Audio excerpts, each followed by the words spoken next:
this is happening again. Oh my goodness, we turn this off. Hello guys, welcome back to my channel, Butterfly Spirit 314. So guys, today what I want to do is talk about what happens when you have a disagreement with somebody who's been abused in their childhood and teen years and stuff like that.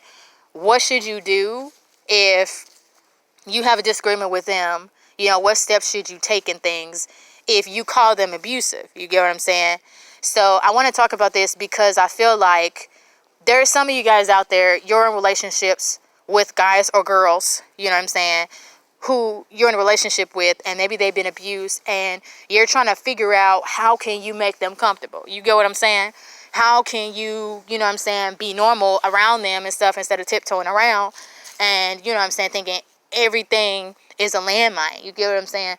So what I want to talk to you guys about is if somebody that you know has been abused, whether physically abused, sexually abused, verbally abused, or anything like that, if they've been abused in any kind of capacity, and you find out about it, one thing I'm going to tell you is that if they've been abused, then, you know, do you want to know all the details? You may not want to, because for some people, they may decide that, hey, I don't want to be in a relationship with somebody who has baggage and stuff. I don't want to do that. I want to be with somebody who doesn't have any baggage, right? But a person who's been abused, they can be a really nice and respectful, gentle person to you, really love and generally care about you. But the tough thing with a person who's been abused is trying to find out what you can say and not say. Can you touch them? Can you not touch them? You get what I'm saying? Because it's tough. Like with my fiance, Anwan, your hero.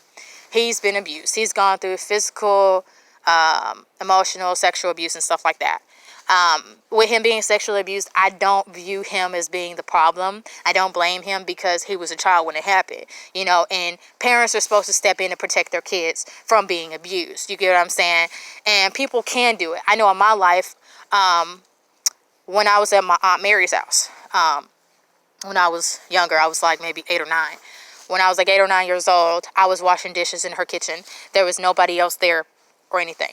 What happened is that there was this teenage boy who came in the house, came in the kitchen and stuff. And I guess he had a plan to kind of sexually abuse me or something like that. I'm not sure where he got the kind of mentality to abuse somebody or whatever sexually. But what happened is, before the guy could say anything, my uncle Aaron came in and said, hey, what you doing in here?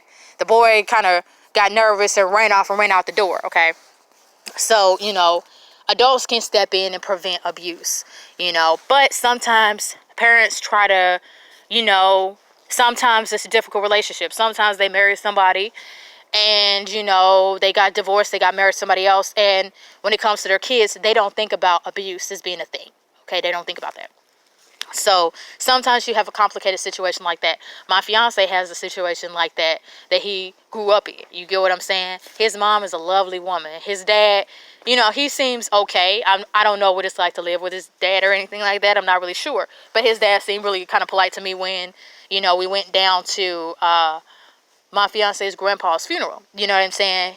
And his grandpa was a lovely man, you know, really nice, knowledgeable, wise as far as I'm concerned, you know, really about family. You get what I'm saying? So, you know, as far as his dad's concerned, I'm not really sure about the extent. My fiance tells me about, you know, experiences he's had with his dad and stuff like that, his dad's wife or whatever. You get what I'm saying? And it's a complicated situation, okay?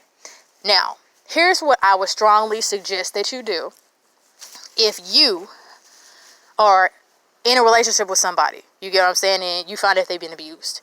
One thing that you need to do if you find out that they've been abused, and this could be sexually too, don't rule this person out as being a bad person, you know what I'm saying, evil person, or don't rule them out, because they may be, you know, the salt of the earth. They may be the most beautiful people you know. But what you need to do is you need to have them to make a list of words, phrases, you know, anything. You know what I'm saying, that they can tell you so that you can have an easier time in your relationship. You know what I'm saying? So it's easier. Because you're not going to know the words an abuser said to them. You're not going to know the words. Okay? You're not going to know. You're not going to know the places the person touched them at. You're not going to know that. You know what I'm saying? You're just going to think, oh, I want to hug them. I want to touch them here, there, whatever. You know, and not think nothing about it. You're not going to know the words. Okay, so it's a good idea for them to tell you words that the person used, places the person touch them in, so hey, ask them if it's okay to touch them there, and it can seem like a pain. It can seem like, man, I don't want to do this. But this is kind of the reality of living with this person. When I got in a relationship with my fiance, I didn't know that this happened to him. It happened to his sister as well, and my heart really goes out to them, because I don't know how they continue to function as children if they were going through stuff like that. You know what I'm saying? I don't know. And it's tough. And, you don't know what to do. One thing I could suggest that you do is, if you happen to call them abusive or controlling, say what you feel, and try to explain it. If they feel bad or whatever, if they feel a certain type of way about you saying it, you're expressing yourself. You get what I'm saying? But talk about it. Talk about, hey, well, this is what makes me feel uncomfortable. And if you guys don't know how to talk, or whatever, then go into couples counseling. That can help both of you guys, because you can kind of communicate with them in counseling so that they understand. You know what I'm saying? And get a counselor that fits for you guys. I wouldn't say get a religious counselor, because that won't work. My parents were religious, and they tried our relationship, and that didn't work. You know what I'm saying? So I'm telling you, go to somebody who is not religious. They're a person who is a counselor there to help your relationship. So that's a good thing to do. Okay? Go into counseling. I would suggest doing this, going to this website. It's called Prologue. And if you guys need me to comment below the website, I definitely can. But take the Prologue test. Take the Prologue test. It's basically something where you and your significant other, you talk about your views on family. You talk about your views on money. You talk about your views on, you may be moving or dating, or, what kind of love language you have. You know what I'm saying? It's based off your love language. If you don't know what your love language is, Prologue by Gary Chapman, you can type that in on Google. It should take you to the website. Gary Chapman has written several books. It's actually a book for single people, which I just found out. So, try to understand your significant other. I wouldn't suggest having children with them or anything like that, or getting married, until you can get some common ground with them. You know what I'm saying? You can live with them, that's fine.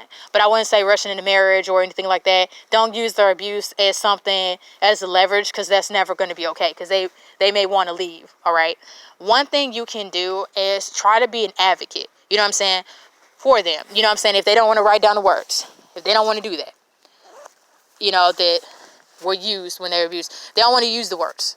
They don't want to use the words. They don't want to tell you where they've been touching shit. If they don't want to do that, there's not much you can do. The only thing you can do is that if you decide, hey, they're not trying to work with me on this, then, you have the ability to leave your relationship. You can leave your relationship because, it's not working for you. And maybe they need to be with somebody else. And sometimes that's what you learn, that they need to be with another person, maybe somebody who can maybe get along with them better. You know what I'm saying? But anybody's going to have trouble with dealing with somebody who's been abused, because if you've never been abused, you don't know, you know what I'm saying? You don't have the thoughts. You don't understand. You don't know. You know what I'm saying? So I'd say in your relationship, have an open line of communication. If the person doesn't understand you and they refuse to understand you, you know what I'm saying? And sometimes it's just because y'all have bad communication. Sometimes that's the case. So you have to find a way to have better communication. You know what I'm saying? And I wouldn't say holding back any words, because you have to express yourself. Otherwise, you don't feel like you're at home. You know what I'm saying? If you live in a place that you're paying rent on and stuff, the other person living with you, if you're paying most of the stuff, you're going to feel like, hey, I can say things that I want to say. Not to control a person. But, you know what I'm saying, you're trying to be at home with the person. You know what I'm saying? If you've been living with them for a long period of time, maybe 5, 8, 10 years. If you've been living with them for a long time and y'all get along, but otherwise y'all have bumps in the road, with communication, go into counseling. And they need to go into counseling. They need to have counseling for any kind of abuse they had. They do. Now, I'll tell you, if somebody has been sexually abused, if they've been sexually abused, what they may have to go through is something called sex surrogacy. And this is not something that I would say would be easy. It's not easy, because in order for the person to feel whole, they have to get a sex surrogate. This person is somebody who they'll work through issues with. So they have to go through counseling, and that's going to involve not just talking, but it's going to involve physical things that they do with that person. So it could mean that they may have to do sexual acts that they were abused in. You get what I'm saying? And they have to be with that person in that way physically, so they can work through the abuse. So it's scary when they're in certain positions. Okay. So for some of you watching, you may not be able to deal with that. You may not know how to deal with it, right? You may be like, oh, well, my partner's just having sex. They're just cheating with this person. But it's not really that way. I don't understand it. My fiance, he has videos on it. He's gone through abuse. It's been tough for me to kind of understand the sex surrogate kind of deal. It's kind of tough, But I think in the future, we'll cross the bridge when we get there, okay? But the thing is that for an abused person, if you're having a hard time communicating with them, go into counseling. First, have them go into counseling, but a talking counseling, okay? Not a physical counseling, a talking counseling, where they can talk to the person and, they kind of help them. Now, one thing that may happen in their counseling is somebody may say to them, oh, well, you shouldn't be in a relationship right now. You should just be single. Here's the problem with somebody who's been through abuse being single, is that they may not be able to support themselves. They may not have any room, like at their family's house. They may not have anybody who can, take them in. They may not have the job or career to do so. You get what I'm saying? And I would say for an abused person, if you're listening, to my video, it's not okay to just jump out there, get another place and stuff like that. Try to go into a relationship and say to your partner, oh, you shouldn't be with somebody like me with a lot of baggage. Don't say that. Because the person you're with them for a reason. You know what I'm saying? You're there for a reason. It's important for you to try to work with the person because you're with them for a reason. If you try dating other people and it hasn't worked, try with that person, but use counseling. Use something that's going to help you. I know counseling works because I'm in grief counseling. So I know it works, But be honest. If you feel a certain way, I'm talking to people who are not abused.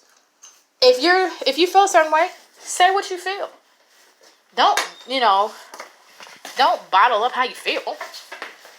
Because that's not realistic and that's not you being you. Because you have to say what you feel. You know what I'm saying? You can't just say, oh, I'm going to just, I'm just going to be not telling nobody nothing. No, tell them how you feel and explain what you think about that. Maybe explain goals you have, and tell them, hey, well, this is what I would like to do. You may not agree. Maybe we got to address this in counseling. Maybe. But you can't stop being yourself. Now, an abused person, they may say, oh, well, they're calling me this. I don't feel comfortable, this and another. But here's the thing. If you're a person that's being abused and you feel like you don't have good communication with the person you're with, it's time for counseling.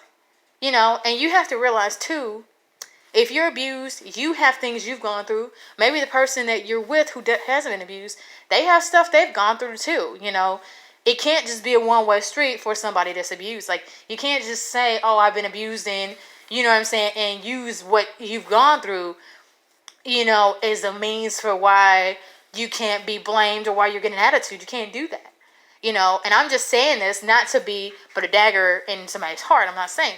I'm saying this because just like you deserve to be, for someone's abused, just like you deserve to be yourself, your significant other deserves to be themselves. They deserve to be able to live freely, like how they want to in their own place. If you guys are sharing a place, they should be at home just like you can be at home. You know what I'm saying? It shouldn't just be one-sided. You guys both have to have a side. You know what I'm saying? Sometimes there's compromise, which a lot of people don't like to hear. But if you're going to make your relationship work, that's what needs to happen. It shouldn't always be trying to escape something. If you're abused, it shouldn't be that. You should, if you've been working in a relationship for a while and you're with that person and that person's willing to stick with you despite what you've gone through, you really have somebody who loves and cares about you. But they may not know how to communicate with you because they're just going by how their childhood was. They're not going by your childhood and they don't know things. And this is why I would tell somebody who's been abused, if you've been with somebody and they're willing to be there with you and stuff, but they don't know how to communicate with you, it's time to open up. Open up, and you don't have to tell them the graphic details about how you were abused, but you can say, well, hey, this is something I went through, and you don't even have to talk about the act. You can say, hey, when I was a kid, I went through this. When I was abused, I went through this. And, this word makes me feel like, or touching me in this place makes me think about this, and, about me being abused or whatever. And you don't have to come out and say the act, because the other person may not know how to take it. They may not know that. So it's good to kind of let them know. You know what I'm saying? If you're abused and that person's sticking with you, talk to them. You ain't got to tell them to act, but tell them, hey, well, when this happens, I really feel this. And, when this happens, like you could say, well, I'm going to give you an example. So I haven't been abused, but here's what I'm going to say. I'm going to just talk as an abused person, let's say. So let's say I'm abused and I'm talking to my fiance, and let's say he hasn't been abused, but I have. Okay, let's say he uses the word,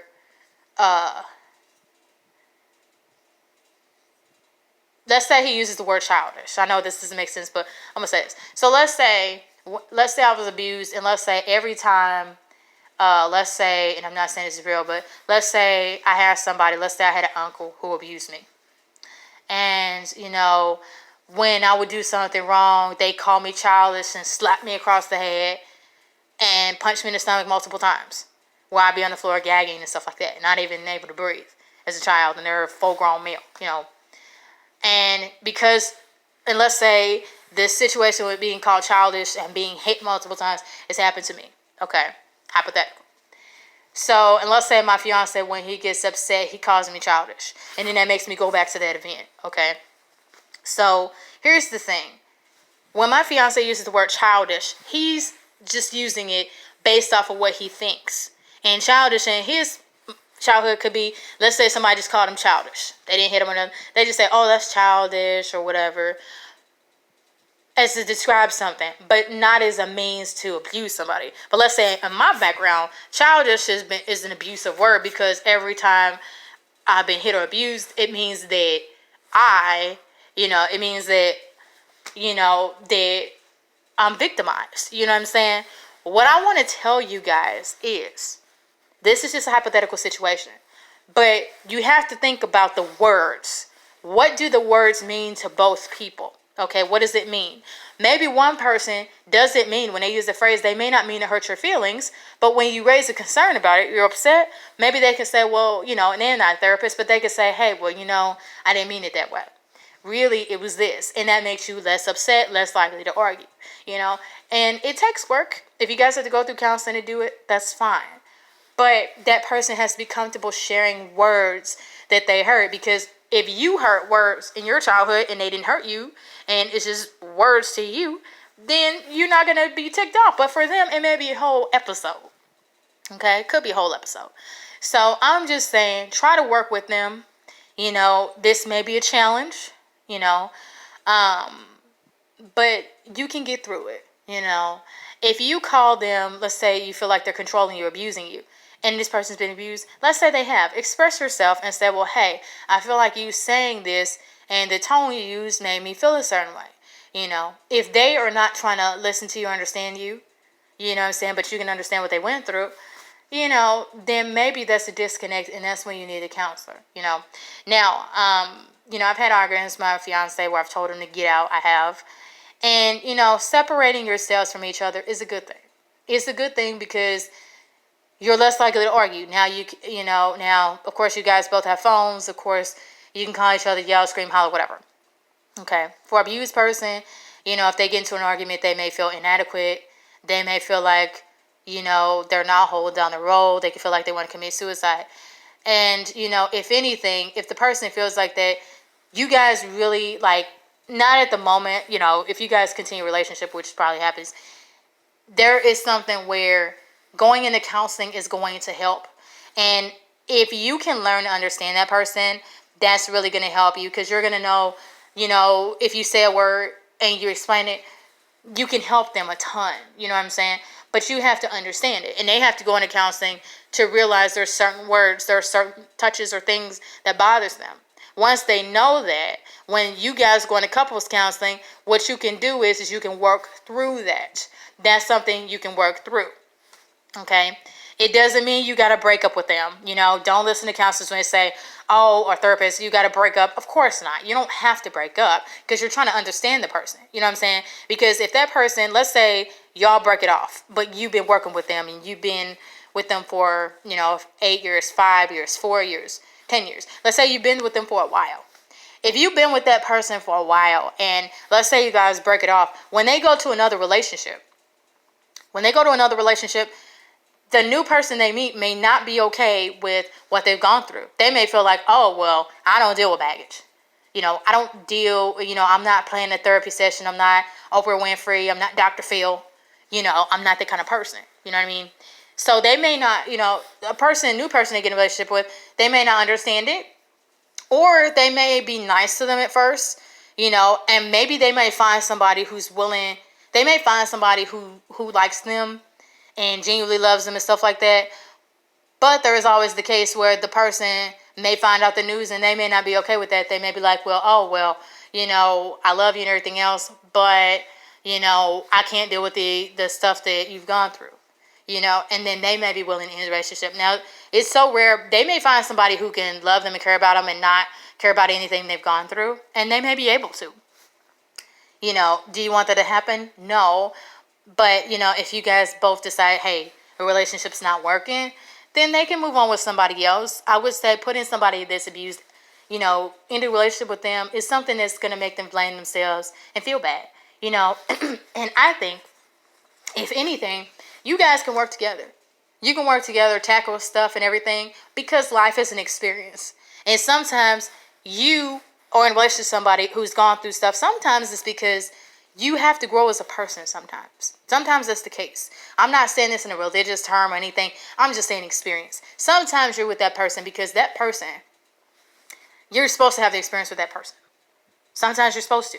And you're supposed to learn, And I'm not a Christian, so that's kind of terminology I use because I want you to understand. Sometimes you meet people and you're supposed to meet them and be with them for a long time because this is to help your soul. So that you grow. So next, if you decide to reincarnate again, then you can move forward. Or if you don't want to reincarnate, you don't have to. But it's just about your experience. Okay. So if you guys have been in an argument, somebody who's been abused and somebody who hasn't, if you guys had a disagreement, try to go into counseling. Person, if you've been abused, know that there's not an attack on you. If somebody's attacking you, you shouldn't be in a relationship with them if they're like that. But if they're trying to understand you and they ask you to do things and you don't want to do those things, if you don't want to do those things and that person's asking you, you have to think about, well, is this fair to them if I'm not sharing a part of myself with them? If they're trying to work with me and live with me, is this okay? Because if you're hiding it, that person may say, oh, well, you're not going to tell me. And they might move on and get in a relationship with somebody else who, may not have baggage. Maybe they don't have that, and maybe they have a better time with them. But you would have missed out on the opportunity to educate them so that they can educate other people they know. So, if let's say that they don't know anybody who's been abused in their family, maybe they can spot signs and signals that somebody in their family has been abused, or maybe a child on, that they walk across has been abused, and they can help them and they can educate other people who can help them, Think about it that way, okay? Don't just rush out of a relationship. Try to work together, because it's a challenge for both of you. Not just for you, abused person, but for the other person who you're in a relationship with. What challenges are they going through? If they got a lot going on, they may be the one that is in the most need of help too, So, I just wanted to kind of share some insight with you guys, things you can do. Don't break up just because you're mad. Take time to cool down. If you guys have to separate, do that. And go into counseling. Don't listen to, oh, you guys have to break up because one of you's been abused and one of you's not. Don't listen to that because you guys are together for a reason. And I say stay together. I mean, if you guys are physically fighting, hitting each other, whatever, you need to break up. But if you're not and you guys just hit, bumps in the road, try to keep going. All right. Thank you.